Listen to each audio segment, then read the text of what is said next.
চলো আজ গিফট নিয়ে কথা বলা যাক। গিফট পেতে কার না ভালো লাগে? বাবা মাকে যদি জিজ্ঞাসা করো তাদের জীবনের বেস্ট গিফট কোনটা, তারা অবশ্যই বলবে তাদের সন্তানেরা, হ্যাঁ আমরা। আর আমাদের জন্য আল্লাহর দেওয়া বেস্ট গিফট হচ্ছে তাদের ভালোবাসা। হ্যাঁ, তাদের কাছে বেস্ট মোমেন্টটা ছিল আমাদের দুনিয়াতে আসার খবরটা, আর তাদের চোখে অশ্রু নেমেছিল আমাদের প্রথম নিঃশ্বাসের শব্দ শোনার আনন্দে। আমাদের প্রথম কান্না ছিল তাদের জীবনের সব থেকে সুন্দর গান। আমাদের ভালো মন্দ হাসি কান্নায় সবসময় পাশে ছিল তারা নিঃশব্দে। আর আমাদের প্রতিটা পদক্ষেপ ছিল তাদের ভালোবাসার ছায়া। অনেকটা সময় পার হয়ে গেছে, আমরা বড় হয়েছি, এখন কি আমাদের রিটার্ন গিফট দেওয়ার পালা না? আমরা ব্যস্ত হয়েছি আর বাবা মারা একা হয়ে গেছে। কারো কারো বাবা মা আছে জীবিত, আবার কারো বাবা অথবা মা অথবা দুজনই অনেক আগেই চলে গেছে আমাদের ছেড়ে।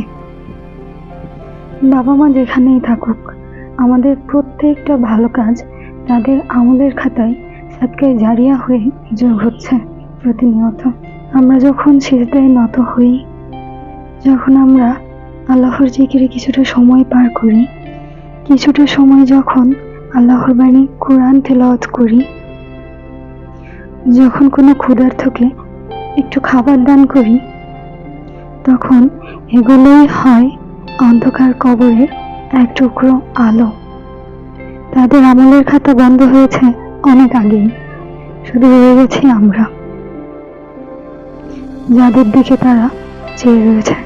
আর যেসব বাবা মারা জীবিত আছে, তাদের দু চোখ তো সবসময় আমাদের দেখছে। আর অদৃশ্য জিনিসগুলো, আমাদের পাপ পুণ্য সবকিছু গিয়ে তাদের আমলনামায় যুক্ত হচ্ছে। আমাদের যে সকল পাপগুলো আছে সেগুলো হতে পারে তাদের জাহান্নামের ইন্ধন। সুতরাং আমরা সতর্ক থাকি, তাদের জন্য কষ্টের কারণ না হই দুনিয়ায় বা আখিরাতে।